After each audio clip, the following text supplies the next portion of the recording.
Welcome to Stars Podcast. Through self-defense, mixed martial arts, nutrition, family, and all things in between, we share our journey of how we hack our mind and body to get the maximum return out of each day. Thank you for joining us. Enjoy the journey. Welcome back to Stars Podcast, your growth mindset mecca. This is your host, Ron Jordan, coming at you from Rocinante Studios in Slippery Rock, Pennsylvania. This episode is brought to you by Valor Personal Defense Group. Self-defense is a perishable skill. Only through continuous and consistent training will one be able to effectively employ a skill set that they have learned. Valor Personal Defense Group system is designed to offer constant, consistent, and affordable training to all individuals wanting to learn and stay sharp. We keep our firearms courses affordable to facilitate our continuous training philosophy. Now listeners of Stars Podcast get 15% off firearms courses with coupon code STARS21, which can be booked at valorcombatacademy.com. Yeah, man. Hey guys, welcome back, Stars Podcast. This is Ron Jordan, your host, coming at you from Rocinante Studios in Slippery Rock, Pennsylvania. Today we have a special guest on our screen today. His name is Michael Keene. He is the guru behind NFTcatcher.io. Tagline, never miss another NFT drop again. Also, VeveWiki.com if you're looking for any specifics on collectibles, any collectible that you want to look for, check it out on VeveWiki.com. He's also the co-founder of Boulder Tickets, co-founder of Mile High Tickets, co-founder of Workaround SAAS, and a world traveler coming at you from Northeast Philly. He looks to be a big Philly fan here. Proud father and husband. Michael Keene, welcome to the show. Wow, thank you very much for the intro. Good stuff. Yeah, absolutely. So I think you're on mute still. Should be better. What's up, man? Awesome. Let me turn this up. I must have been jamming out to something I had to turn down real low. Yeah. What's up? Very good. Not too much. Late night last night. Had a good time. Everything's good. Yeah, that's what I was wondering, how late the night was going to get and if you were going to be able to do 10 a.m. today. Yeah, no, I'm up early with the kids. So I was able to do 10 a.m. I didn't get home till almost 3 last night. Oh, wow. Yeah, Basil ended at midnight. And then there was an after party and everyone was hanging out and all that kind of stuff. So yeah, I tried to log in on Decentraland and all I was able to do was see I was able to see some of the artwork at one of the studios in there, or at one of the galleries. Actually, there were 2 galleries that I was looking at. Okay. Excuse me. But every time that I went to the kiosk to click on it was Basil, correct? Yep. Yeah. So I clicked on to transport me to the location, and it just kept plopping me back into exactly where I was at. So where you were? Oh, really? Yeah. So I was there wasn't too much going on there. Yeah. I didn't know if you put your Oculus on and walk through the whole place. I had no idea. So what I was doing is I just logged into Decentraland on my laptop and then just went around and looked at what was on display. Honestly. Yeah. I mean, honestly, if they didn't call it an NFT gallery, you wouldn't necessarily know it was. It was projections on the wall and physical pieces. I wanted to jump right into it. I wanted to have our listeners kind of understand this new space. We're already having pretty significant traction in the NFT space. You have this website, NFTcatcher.io. Can you run me through let's start here. What is an NFT for you? An NFT, an NFT is a digital asset, and it is a collectible. At its heart, it's a digital asset where it's an investment. Let me try and put it the best way possible. There's community around it, but it's a digital asset. It's just like an investment in the stock market. You buy it and you can watch the price and you hope it goes up and down, and you find a buyer and it's art, but even more so because everything is turning into an NFT. You're going to be buying little figurines and stuff that are now going to be NFTs.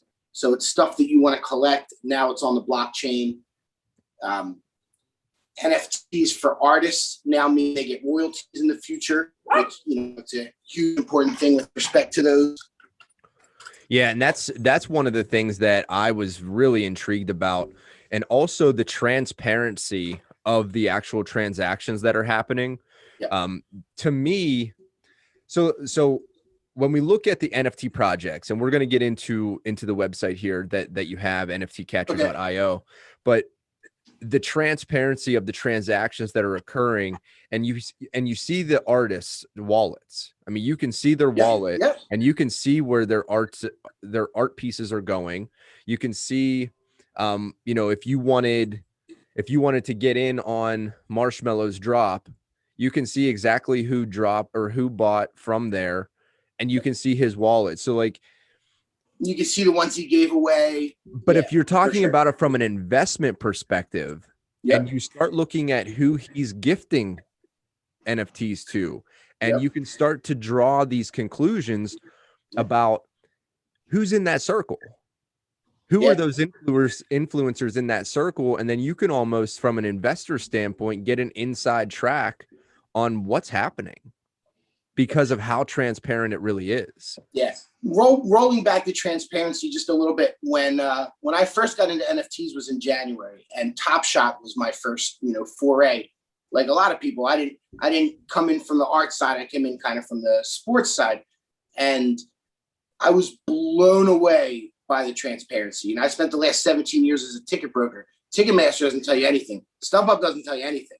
Like you're playing, and I'm looking, and I go to like evaluate.market, and I'm like, I could see every single thing that sells and everything people list, and I can follow the people that I think are doing well and see what they're doing. Like I was blown away by the fact that you can make a really good point there. Yeah. Yeah, the fact that you can go to the actual project and look at the top wallets of the project and Yeah. then follow that. I'm Yeah. just, when you talk about right. public King. wallets. Yep.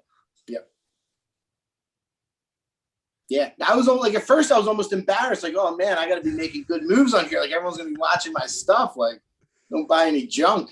Yeah, But no, it was mind blowing, and it really it's why I just kept going and going, because I was like, it's a market that I can read completely, and use the data. And I started collecting data and all that stuff, and it's kind of how it turned into the NFT catcher. But it all started with data. not to get too far into the beans of what your special sauce is for that, but what data sets are you looking at? What are you looking for investment opportunities? Honestly, for investment opportunities, I mean, it's always supply, demand.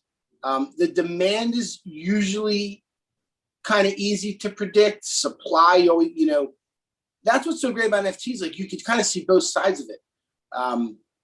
I'm looking for like, how do this, obviously the price, how many there are, and then like just the magnitude of who's selling it and what it is, what their community is. I've seen a lot of really famous people drop NFTs that nobody cares about because they don't have a community. Mm-hmm. They don't have, they haven't been building anything. And then you'll have like a player that has been building a community. It's been in one city for a long time, and they'll sell out, stuff like that. Same with musical artists. And that's the cool thing too with the NFT and the community aspect, because a lot of focus from Instagram and TikTok is, and Facebook for that matter, are the massive amount of followings that you need. And the more that I'm diving into the NFT world, it feels more like the Kickstarter world, where it can be smaller communities making a huge impact to create the opportunities for a larger following. Sure. Some of these artists have 5 or 10 collectors and they crush it, for sure. Yeah. No, you're right about that. I see it over and over again with these artists, like the guys that just sit back and don't really post anything and don't engage, might not do as well, even if their art is better than some of these other guys that are out there, building community. Yeah, in the community, I just jumped off of a Clubhouse right now to come on to here, and it was I can't remember what the room was actually called, but more or less it was just a bunch of NFT artists getting together and hyping each other up and loving on each other. And I'd say out of the, I don't know, 12 Discords that I'm in right now, I know that that's probably like baby stuff for a lot of people, but like I'm in 12 and it feels like a full-time job. Really. But every community that's an NFT style community, it's very different from the gaming world that I'm used to, where there's such toxicity in these discords and everybody's saying Okay. stuff about everybody's mom and whatever. Yep, They get right, colorful. right. Mm-hmm. These are not that way. And I don't know if it's because, are these people just older? Are they established artists and they're looking for something new, so they're looking at NFTs? Are they just, is this just the mentality of the NFT artists? What do you Yeah, I think it's a relatively small bubble at this point. I hope it stays that way, the way you're describing it. I think that might be part of it, but it is a real community. Like everybody, I'm sure there's cutthroat stuff going on behind the scenes, but like it's great. The artists are buying from their artists. Like some of these artists, they sell something and they just buy from other artists. And yeah, no, the community's been amazing. I mean, I met 10, 15 people last night that were great connections. Like everybody's so nice for sure. Yeah. So let's dive into nftcatcher.io. Sure. Where does the story come from of creating it? If you could throw me into the mix on day one of the idea in your head. Yeah. Day one was April 15th, believe it or not. So not all that long ago. The idea came from my time as a ticket broker. I've been a ticket broker for the last 17 years. And there's a service, I'll give them a shout out, Shows on Sale. I'm friends with the guy who runs it. You have to pay for it to get in there, just so you know. But so they have a service that I subscribed to for over 10 years, where every morning, they have a list of every concert on sale, every pre-sale. They give the passwords. I log in there and I look for the day, what's going on, and across all the different platforms. So if it's Ticketmaster, if it's Access, if it's Eventbrite, they have it all. And I've been working on a bunch of different stuff with NFTs. And then that day on April 15th, I know that date because I looked at the messages I have. And I was just like, we need that for NFTs. I was like, we need a calendar. Because I would see something and, oh, cool, that's happening in 2 days. And I would miss it, forget about it. An auction was ending. I'd forget to look, all that stuff. And it just clicked to me. And, my partner, Mark Lowe in Australia, we were working on VeveWiki together. We were working on a couple other things together and he loved it. And he's a real genius when it comes to putting that stuff together. And you can see the website's pretty slick for such a quick time. And we have a lot of functionality. We have a lot more functionality coming, but we have a team of 5 of us, 2 ladies, Casey and Nikki, who I worked with for last 5-6 years, at least in tickets. They're both amazing. I was like, my first choices to bring over, and they were real excited about it. And another gentleman, Rob Newman, who's an art expert. He's in our Facebook group. He knows every artist that comes down the pike, and he's super passionate about it. He writes articles for us, and he's awesome. Rob's cool. So we have a really cool little team. And we went live on May 7th, I believe, and then we're cranking along. Wow. That is like incredible, the quick turnaround on. I can't believe it. I'm blown away for sure. Yeah, from idea to actual go live date. Yeah. To be able without the team, there's no NFT catcher. Like, I'll sit here and talk about it and it was my idea, but like without these guys, I can only take a small amount of credit for sure. It's been of course. awesome. Yeah. The humility is obviously there. You don't get a team without it. For sure. Yeah. That way. Yep. Yep. And they really do. It's a subscription service. Is it free? Right now it's free. So I'm just straight honest. Like right now we originally we were like, yeah, we're going to start charging right away. And, now we got the people in there and, eventually it's going to be a subscription, I believe, or, there's going to be a way to monetize it. That's right now. We're just building a community. Like I talked about, we have a Discord. Yeah. We're helping people. And we're putting the list out there for free right now. We're just trying to get as many people on board as we can. Okay. Now, if the early adopters are we looking at possibly having free subscriptions if you're an early adopter? Yeah, the early adopters are definitely, we've talked about a lot of different things, point systems, and all that stuff. But the people that sign up early and that are here early are going to get a lot of, are going to get benefits for sure. Yeah. We're very happy to have people. We've talked about even creating a token behind it and like so much different stuff. But there's going to be referral systems, and where you bring people in, you can get your stuff for free and all that kind of thing. Yeah. So a lot of, and this is something that I've noticed with emerging markets and new markets is we try to adapt it to things that we know. We try to adapt it to processes that have already taken place. Have you tried to adapt something that was like, hey, this isn't going to work?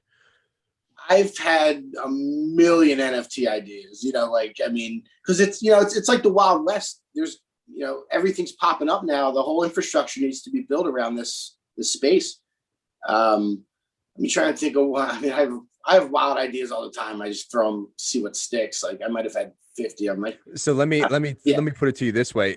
I was logging into Decentraland and I got onto their Discord, and just as a parallel to the real world in this metaverse, as soon as I logged in, the next day I had a Decentraland real estate agent in my DMs. What? The DMs on Discord are a disgrace. Every day I win Bitcoin and Ethereum. It's amazing how lucky I am on Discord. Yeah. Oh, yeah. Like I don't win anything anywhere else, right. But I win something every day on Discord. Bitcoin every day.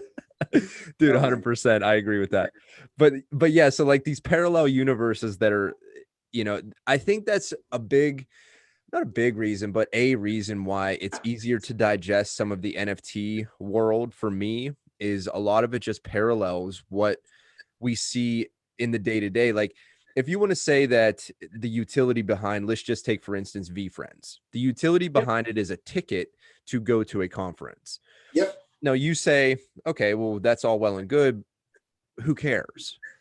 Well, did you save any ticket stubs whenever you went to concerts when you were a kid? Or did you say, like, do you have a shoebox in your closet full of crap that you've collected? Like, that's now your wallet in the digital world. So like for me, I can visually, that conceptual, like that visual concept is not lost on me. Like I get it. Is that typically what, like the surface level of what these things are right now? You bring up VeeFriends, and that's a great example because he's laying the blueprint of what the future is a lot of what the future is going to look like with these projects. The utility of it, it's not even just a concert ticket. He's doing lots of other stuff, even to be determined stuff. I have two of them. I actually have a FaceTime friend, and I have a Kingfisher because my last name is Keen. I kind of had to buy that. Yeah. One.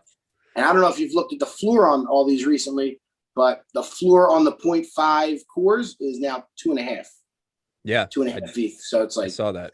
Yeah. So Gary Vee was a big lightning rod. I was actually a proponent of the project, and a lot of people on Clubhouse, a lot of the artists don't really like it. They weren't really into it, but it's kind of undeniable now. It's sold out and it's massive. Yeah. Nobody wants to sell. People don't want to sell. Everyone wants to go to the super conference. Yeah, they want to go to the conference, and the fact that he hasn't really released very many details surrounding it has been pretty cool. Yeah, the prices leading up to the first one are going to skyrocket. Like I can't even imagine leading up, and then there'll be a dip after the first conference. But well, as far as the website goes, what are you offering as are the reminders being pushed to you? Do you set those parameters? How am I being integrated into this as a daily user? Absolutely. So right now we have a widget where you can connect to any of your calendars. But from the very beginning, my idea and what I've always pushed for is that we're going to have SMS notifications, robust, customizable. So like if you want to know every time there's something happening with Top Shot, you'll opt in for Top Shot and you'll get a text message anytime we add anything. Same with any of the other platforms. If there's a specific drop that you want to be notified on, say you want to be notified an hour before, 24 hours before, 10 minutes before. If there's an auction you want to be notified, I want this all by text message. It's not active yet, but that's in the works. That's a huge part of what we're going to offer. Text message is key. Yeah, text message. You customize it. You get what you want. If there's a special artist you want, like I want it to be super customizable and robust. That's coming down the line. Okay. That's what I was curious too, because right now I look at the website and it's really like listy. Like there's a lot of lists. Yep. So there's a list. We have a function where we can put a fire symbol next to the ones that we deem are hot. I don't think we have actually too many for today and tomorrow listed that way, but we do that. It's basically, it's meant to be a real data dump. it's going to get dialed in. Like I'm pliable to what the people are going to want and need. But the way the ticket one works, I mean, they list thousands of them, and I've been going through it so long, I know how to scroll through it, and my eye, like I just know, like, and I do it on this too. Like I'll scroll through, oh, yeah, let me check this one out. Like I can just tell when something looks interesting to me. Yeah, so it that's does. kind of It how does I have decide. a good. It has a good sort function though, because you have a sort It's a function lot, between platform, what type it is, if it's a drawing or a fixed price, and then the category you have those listed out: art, celebrity, gaming, blah blah blah. So, absolutely, and you can search as well if you're looking for something specific. Right.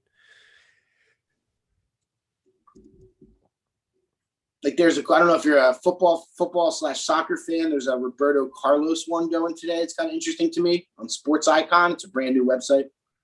Yeah. Like are you seeing a lot of new that you have to capture right now? Are you seeing every day we find new platforms? Yeah. Yeah.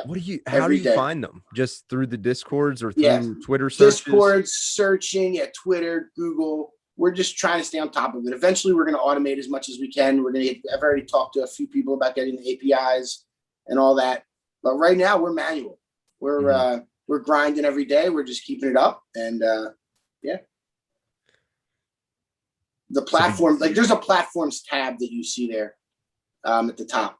And that's actually going to, right now, it's just basically a list of all of them. Like, but eventually we're going to have information for all of them and how they all work, how to buy on them, because everyone is different. Some you need MetaMask, some you need Temple Wallet, some you can use a credit card, some VV you need to buy gems on your Apple ID. Like, there's lots of different. Every platform is different. The incredible part is it's all using some sort of cryptocurrency backbone.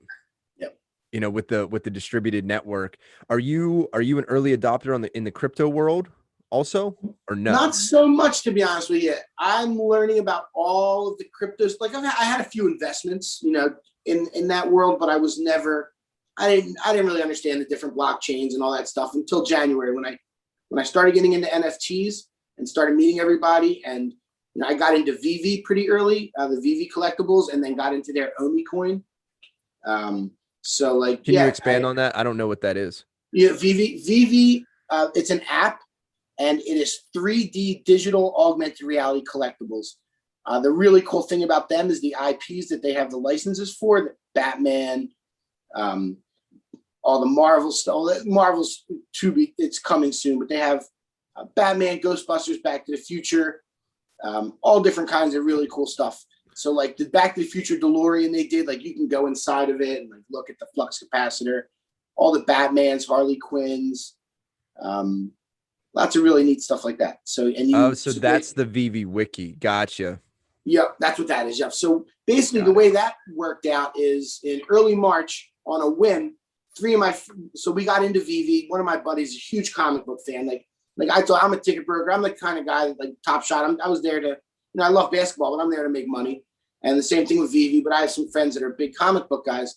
So we started a Facebook page, group, because there wasn't any, and there's 3,700 people in it now. Under 2 months later, really great community. People made a lot of friends there. It's actually where I met Mark. Mark built the VeveWiki. He also built this site. What's incredible to me is you could just create a space now for people to come and enjoy, and you can create a community that's from a community.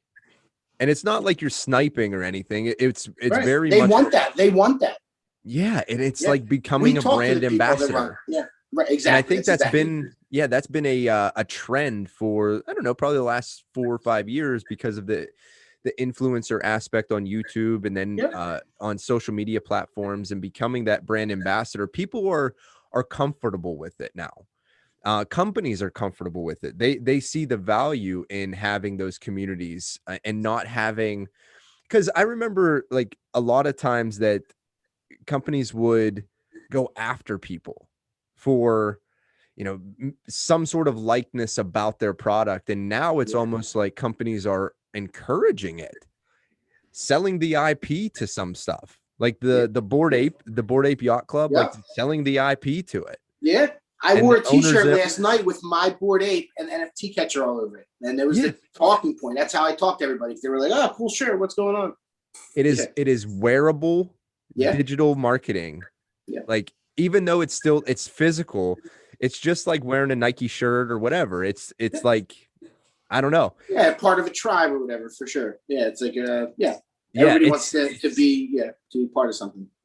everybody has sort of wanted to go, I don't want to say go away from the tribal mentality, but I've talked about it even on here, was like the tribal mentality can be dangerous too.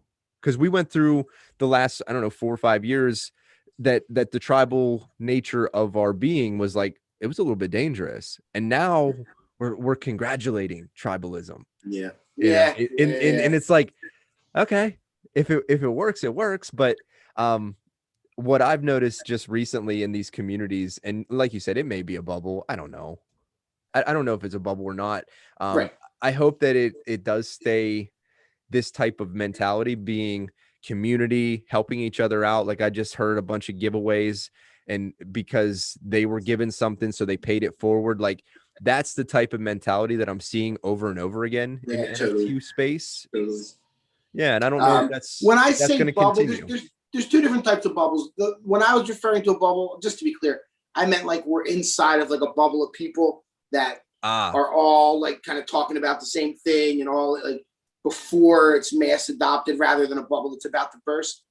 With respect to the bubble that's about to burst, I mean, there are a lot of projects that will fail. Like if you just go buying every single NFT you see, a lot of it will fail.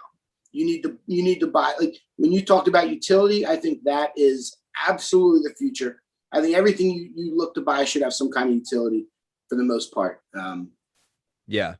Yeah. And that's really where I'm at too with it. Like, I look at some of the, like, I look at the Bored Ape Yacht Club, I look at the Chill Chameleons, I look at, you know, all of these things that everybody keeps putting out there on their profile picture, and I'm like, so you own it, that's cool, but like after that, it's just it really is just the beginning. It's like the projects that you want to be in on the front end. So like 20 years down the road, you'd be like, "Yo, bro, look, I've been in this. I've been Yeah. here. No, it's I've the been truth. doing it." You hope everything's CryptoPunks. That's what everyone's, that's what everyone's looking for. Yeah, like they're just going for crazy money right now. And Yeah. I do I get a think sense of Gary that. Vee bought one for $750,000. Yeah, I saw that in his wallet. Yeah. Yeah. Because you like, again, you can see everything in their You wallet. can see everything they do for sure. You can see what they transferred, where it went to, what that person has in their wallet. Yep. You can see how much money they have in their wallet. Yeah, I guess so. I don't even know how to do that, but I'm sure you can. Yeah, you can like literally see the balance of their wallet. So like, Wow.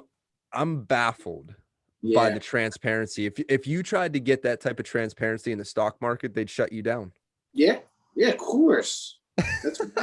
They would shut you down. That's amazing. But so the NFTcatcher.io, we're beginning stages here. Yep. What are the next 6 months look for you? The next 6 months, we just need to get our name out there. I'm actually going to be speaking at NFT.nyc in Times Square in November. So that's that's like literally 6 months away. So leading up to that, we're just trying to, build up a user base and show people how valuable our service is, make sure nobody else gets on the train. And if they do, make sure we have, like right now, we literally have by far the most comprehensive list. There's a couple other people out there doing it, but they don't like, they'll either send like just do art or just do this or just do that. And like, there's a real disconnect between kind of the art NFT world and the 3D digital collectible sports kind of gaming stuff like Upland. Like, I mean, you said you didn't even know about VeveWiki, and that's a big thing. They have 300,000 users, they say.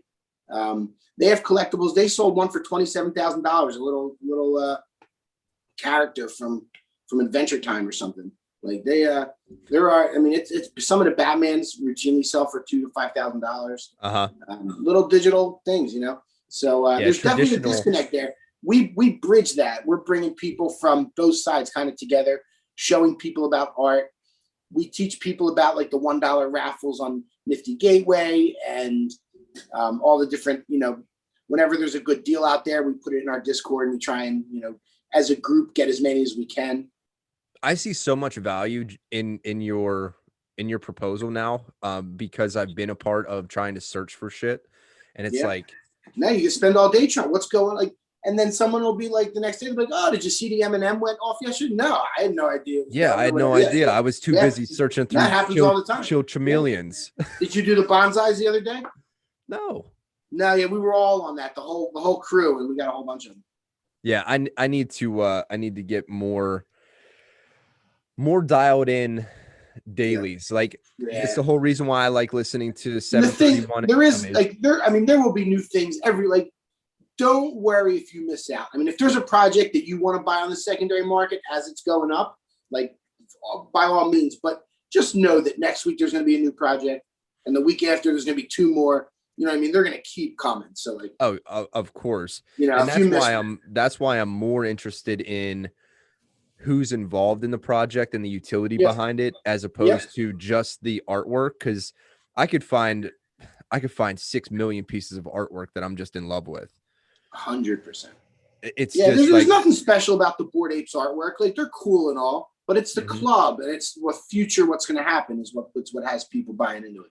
Oh, 100%. Right. Yeah. Creating that community, but then also like seeing it from just a creator standpoint, from a, like, if I wanted to create something, is looking at and sampling from all of these different projects is really useful for me. And NFTcatcher.io for me is one of those. It's a look into the glass, like the down the hole there is like, now what's I can everybody see doing? all of these projects in an instant and be like, okay, I can see what they're doing here. I can read descriptions and kind of where their community is going, or what their mindset is. And it's like, once you can get down with their story and their community, then you can get down with the project. And that's where I can rest easy saying, yeah, I invested in that project. It may never pop off, but I supported that artist. And that's what I love about it. Cause I'm not coming at it really from a investment standpoint. I mean, I'm an old school guy. I like to work, and I work and You're good, bro. It's a compiling effect. As you know, the more time that you put in, the more you get back is really what I'm after. I'm not into the flipping game so much. But I do understand the value in it, just because I've seen some tremendous amounts of money be made. So I may change my tune here. Just because a lot of it, they're like lottery tickets. Most of these projects where like you buy in blind, you don't know what you're getting, and you could hit.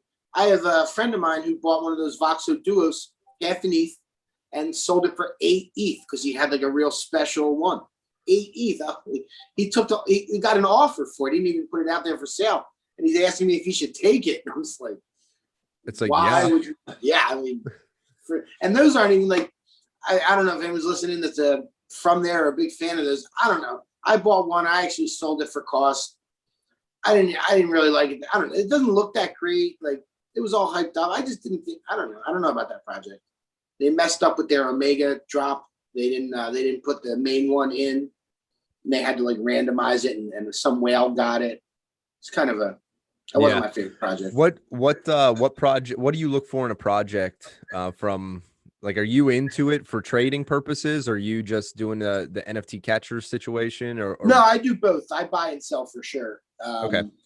I look for. At first I look for like what influencers are pushing it. I look to see if they have a well-run Discord, if they're engaging. If you go into their Discord and people are asking questions and nobody's answering from the admin team, like that's a red flag. But definitely there's a few influencers that I watch that when they start posting about something, I don't know if they're paid to do it or get it for free, but they kind of seem to have their finger on the pulse, Mm-hmm. Yeah, and so that's what I've been trying. That's where it starts. Yeah. I can even send you a couple guys that I watch after we're done. Yeah, I would love that, because that's sort of what I go after. Is I'm looking at communities that are a bit smaller, like I don't know, 30,000 to 100,000, maybe a couple 100,000, like that would be the max. And if they're putting out projects, I feel like you can support that smaller community. Even a couple hundred could kill it. But that's just like I was saying earlier, like these smaller communities, you could get 6, 7 buyers and just go crazy. Because I think of it too, like if you really do have a good story and you got a community that's pushing out your story and you're trying to create something, like it just feels like Kickstarter to me. Yeah, it's a bit like that. It gets going, and who's going to start buying? Yeah, no, I've never done a Kickstarter campaign. I don't have too much experience with it. So. Yeah, I don't have much experience with the Kickstarter itself, but I have some friends who do projects through Kickstarter, and that's what it is. I mean, no, it is kind of like that, right? Like, hey, get us going, like, and then once you fund all this, then we can do more cool stuff. Yep, for sure. Yeah, absolutely, and that's where I'm thinking, like, man, if you could find some of these through your website, the nftcatcher.io, you find these projects through there and you can support them. You know, it's like, I don't know, everything just sort of feeds itself and becomes circular ecosystem. And I like what you're doing because of what I've gone through searching and trying to find projects through Twitter and Discords and clubhouses. And it's like, I've done okay. I found some projects, but it's like, if I could just go to one place. That's the point. That's the point, man, for sure. Yeah.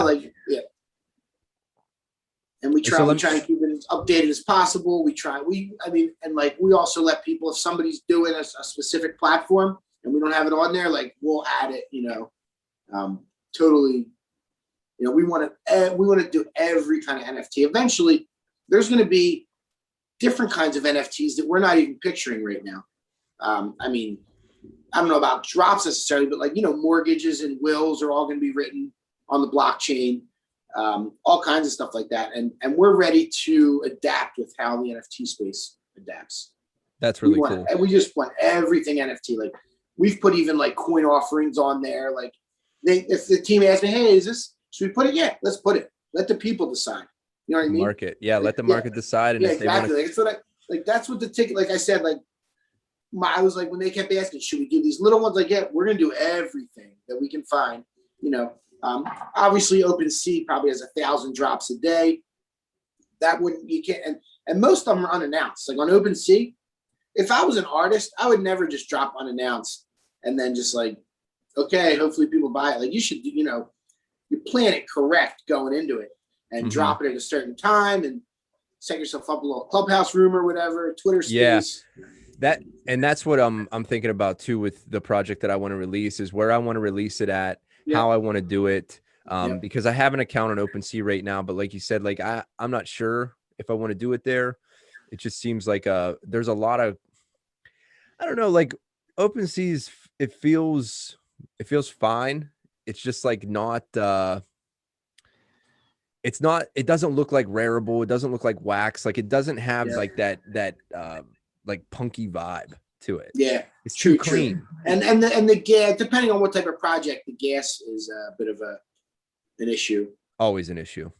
Yeah, it's always an issue. The gas. A lot of people are doing stuff on that Matic network now, still on OpenSea. Oh yeah, Polygon or whatever. Yeah, exactly. And there's very little gas on that. It's a bit of a pain to transfer the money back and forth. I saw somebody wrote you need to have. What did they say? It's not for the faint of heart to transfer money from the Matic network over to Ethereum network on OpenSea. Really not. I'll tell you what, just getting fiat into it sometimes is a crazy. Yeah, it is. And it's like doing your own bank. It's doing your own banking. And people lose money. Like you send money somewhere in the wrong spot, it's gone. There's nobody there to help you. Like you're in charge now. It's not Chase. It's not Bank of America. No. You're in charge. Absolutely. And that's something that I tell my friends too, because now that I've been in the space, I'm a veteran now since January. All my friends are asking me like, dude, like, what do I do with this? I forgot my password. I said, well, bro, you're screwed. Yeah, you forgot your password. This is like the whole point of my podcast is self-leadership and like, it's all on you. And I said, you don't listen to what I say, do you? Like everything is on you. You're in charge of it. So there's no forgetting. No. Yeah, you're right. There's no forgetting anymore. No, there's no forgetting. No, you got to have your seed phrases in your safe. Like, there's no forgetting for sure. Yeah. And there's a lot of if, fraud, man. People get their accounts hacked. You got to be careful with your passwords. You got to be careful where you put stuff. People go into accounts, they take all your art, it's gone. You know, your art gets stolen. It really does. I mean, the fraud is really bad out there, which is a shame. And yeah, that's a bit of a dark side of it. There is some nasty fraud going on. There are always going to be bad players. Oh, yeah, of course. They're definitely going to be always bad players. And it was funny, not funny. It kind of scared the shit out of me. I was going through I was just doing some research on one of the artists. And as I'm going through I actually went through a LinkedIn link, went through it, and tried to click through, and I automatically got like this little pop-up on my phone that says you have 2 viruses and something like that. Like it was like, and it was flashing at me. Right. I said, oh my God, close browser.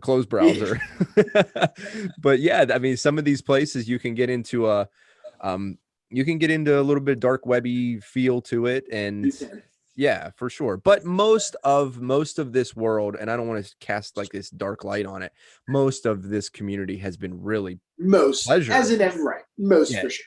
Yeah. It has been an absolute pleasure to be in. I appreciate you, Michael, coming on here and, you know, letting out what you guys have going on over at NFT Catcher. Yeah, I was thrilled to I'm thrilled to be on here. This is good stuff. The where you were at yesterday, the event. Can you just give me like a quick and dirty on what the event is and why you were in attendance? Yeah, it's NFT Basel. It was at the Temple House on South Beach. Shakira had her album drop party there last week. So it's like this big kind of has a, you know, big open space, really cool spot, South Beach, like Art Deco. The reason I went is I found it about a month ago, and it's just an NFT event in Florida around Blockchain Week. Like I'm in. It was like I didn't, you know, I was run by like GDA Capital, who I never heard of, and Iridium. Well, to be honest with you, I can't even tell you what those companies do right now. I should know. But the event was super cool. They had lots of art on display, really cool art from like Super Buddha and Transparent and like a whole bunch of different, those are my 2 favorites. So I mentioned them.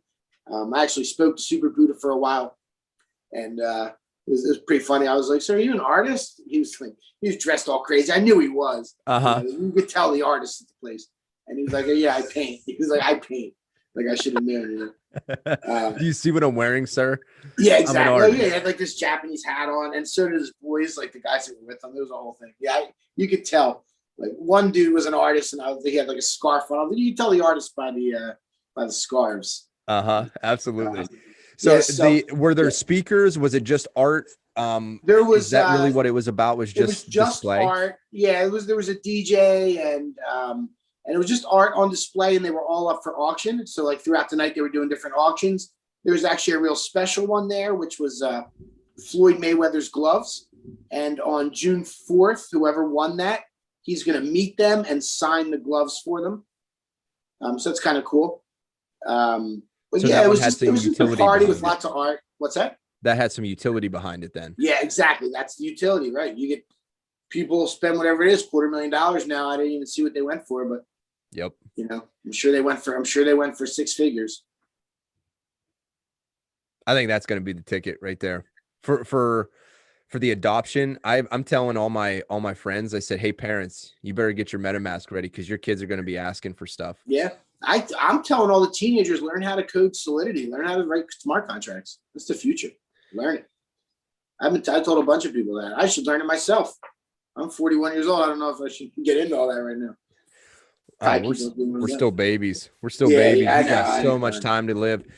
That's what I was going to ask you very next is what is for somebody who's looking to do a project or get into this space or doesn't have any idea what this space is, but they want to do something with their lives. What advice are you giving them?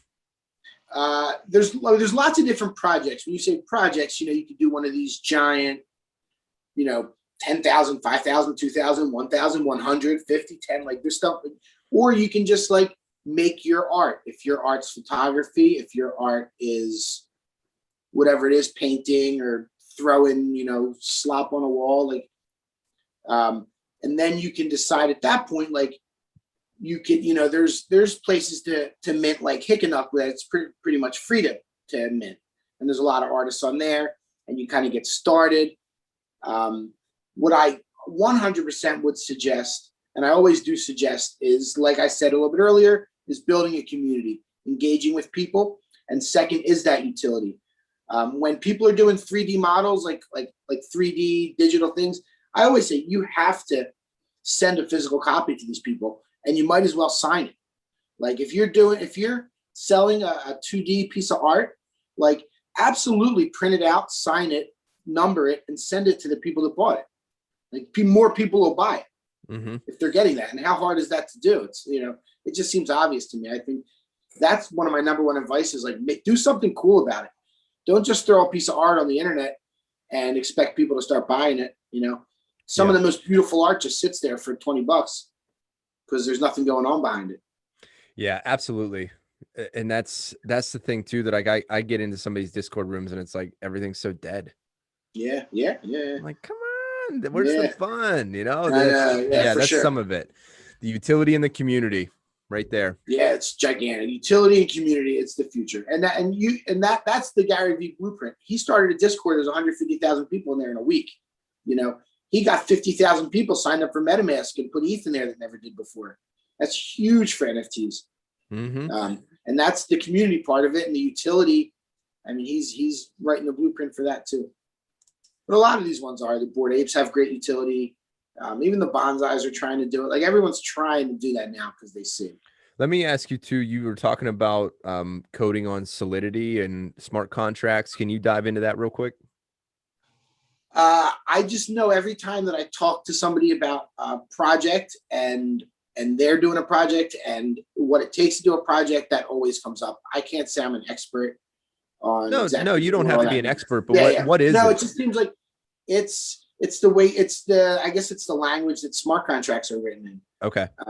Yep. And I should have more information. I'm not going to try and talk about something I don't know too much about, but like, I just keep hearing it. So like, of course. Yeah. Hey, sometimes it's just about buzzwords and then we got to do the work. I know. Like I'm the kind of guy, like when I hear about a project or when I hear about something, like sometimes I just know the way I hear it, that it's going to be that. It's like, what was one, like, I don't know. Sometimes just was that 888, the New World, that website that just came out. Like just seeing it and hearing a couple people talk about it, I'm like, that's a banger. Yeah. You go onto that when we're done. Watch that video that he posted. It's pretty sick. I will. And that's interesting too that you say that, because I'll get onto something like I'll just like man, that feels right. Right. You get a feeling like, and then you do your research, obviously, but like, exactly. Yeah, because when something's put together, even just a little bit of thought behind it, you can tell. You can tell that the person, if they're thinking that far ahead, like where they're at now, they're even further ahead in their brain. Yeah, there's a couple more that haven't even gotten off the ground yet that I know are going to be huge successes. Candy.com and autograph.io. Oh, candy.com with the MLB? Yep. Oh, yeah. Yeah, that's going to be a huge success. And autograph.io is Tom Brady, DraftKings, dude from the Warriors, dude from the Dodgers. That's a big. They've actually had their landing page up for. I'm actually surprised they haven't moved forward a little quicker, but that's going to be a big deal, whatever they end up doing. And just for everybody out there, the .io is the Web 3.0, correct? I believe it stands for Indian Ocean. Ocean? Yeah, believe it or not, that's what it stands for.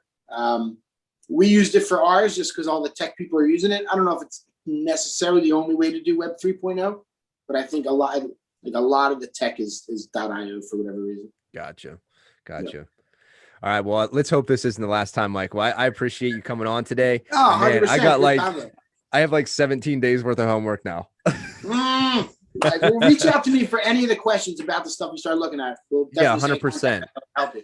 And I'm gonna ask you for some insider information on those names too. So, anytime. Yeah. All right, brother. Thank you so much. Where can they find your stuff at? NFTcatcher.io. We're also on Twitter at NFTcatcher.io. We have a Discord, NFT Catcher. On Twitter, I am NFTicket at NFTicket. And that's where you can find us. Go to the website. You can also, if you're into VeveWiki, our Facebook group is easy to find. And that's actually a really cool place to be for people if they want to check out VeveWiki. It's It's VV Collectible Community. If you search that, 3,700 people on Facebook, and it'll pop right up. Awesome. Thank you, Michael. Have a great day. You too, bro. Appreciate it. Guys, thank you so much for joining us. As always, enjoy the journey. Take care.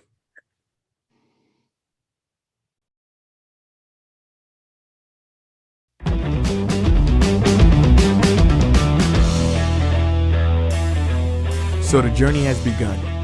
If you guys listening to our content today had any kind of value or you were moved in any way, please feel free to subscribe, pass it on, let everybody know that these two guys are the truth. They're out here just trying to do good things to make good people. Thanks.